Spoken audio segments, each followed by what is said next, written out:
people say, "Oh man, you know, you play great drums." I say, "Bruh, this city is full of great drummers. This is a drum city. This city's known for being a drum place. Right. You know, besides Louis Armstrong and some, and you know,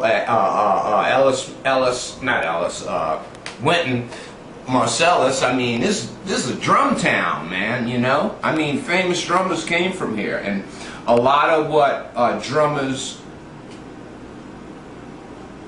did to change music in the 40s and the 50s changed the direction of not only jazz but rock and roll. Yeah, absolutely. You know what I'm saying? Which later became funk or whatever you want to call it. You know, but so I'm saying that when my concept of the drum tree is based on New Orleans, and my tree is cool because I think it's a really cool tree, because it seems to me as though younger guys, when I was 13, 14, 15, 16, 20, 25, 30, I was always maintained the element of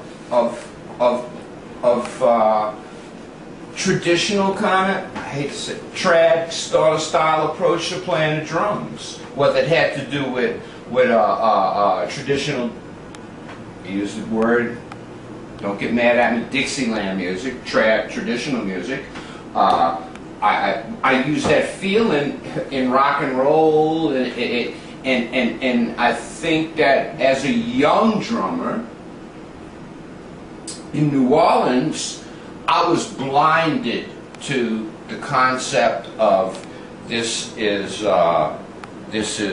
traditional music, this is rock and roll, this is funk, this is jazz, this is bebop, this is avant-garde. In my beginning early stages with learning all the traditional Dixieland type songs and being associated with older guys who were into funk, you know, and they would, you know, so I'd cross the lines. They said, "Come in," and I'd be playing some funk, and at the same time playing this, and the guys in the funk band say, "Come over to my house," and I'd be listening to John Coltrane and shit, you know, and stuff like that. So it'd be that kind of thing. So what I'm saying about the tree is, it's a strong tree. I go back to my first, you know, the first thing I really wanted to say. It's a tree, the old good old, oh, he's going to talk about the tree of life. No, this tree maintains a certain element, a characteristic that even the young drummers today do. You know, and I think it's part of the DNA or the molecular structure of hanging out here and living here and being exposed. And if you sit there long enough, you're going to play like that guy. Something's going to slip into you, you know. And I don't mean from here, I mean from here, you know. That's all I always say. Playing drums around here, all the drummers play from the neck down, you know. There ain't a whole lot of, you know, there ain't a whole lot of, I don't think, doesn't sound, it sounds like feeling to me. It doesn't sound like the guy thinks about is what he's playing. Right. Sounds like he's feeling good. Right. So that's what, when I say tree, I don't mean it to be such a cliche, you know, as like, well, tell me about the tree of, you know, the evolution of the domestic dog. You know, I think this particular tree is really maintaining much more of a percentage than a lot of things do. And that percentage that it maintains is the, I guess, that early street beat style playing, Right. which became part of our classic identity for funk. Right. Well, that feel, I think, like you're saying, permeates through all kinds of different types of music. That in-between straight and swung thing that's kept alive in the brass band stuff that we've been having for over 100 years.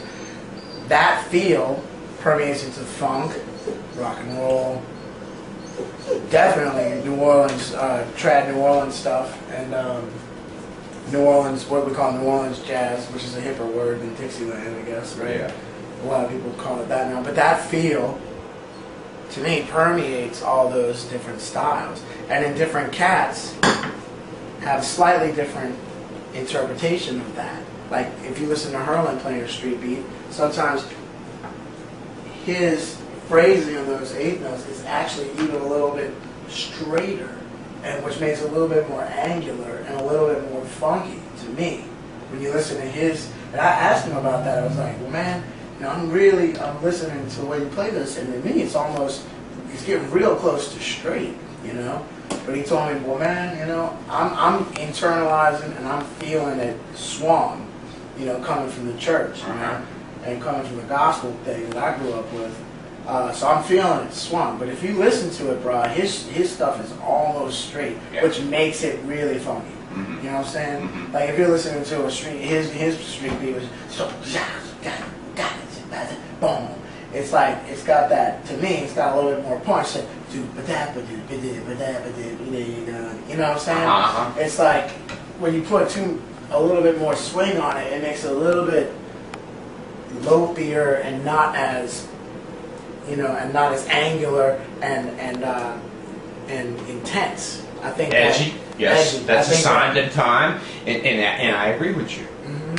And to me, that's the big difference between, say, like the Olympia Brass Band and the Soul Rebels. Right. Exactly. You know, these guys, you know, when they say we're going to play barbecue strut, they don't say, you know, they say it's a strut. It's a strut. You don't be running when you're strutting. Right. Talk to Ernie Elliott about that. You know, he said no, it's a strut. You know. You got to be able, like you're walking to it, like you're walking slow into it, you strutting to it. And, you know, so I mean, that's just that's exactly, I'm agreeing with you 100%. You know, and whereas nowadays this is a new generation. But thank God they still play like trad style music, but it has the edge on it. It has the straightness on it. You know, it has that. It's intensity. Yeah, intensity of our society. It reflects where they live, the circumstances that they had to grow up with, lots of things.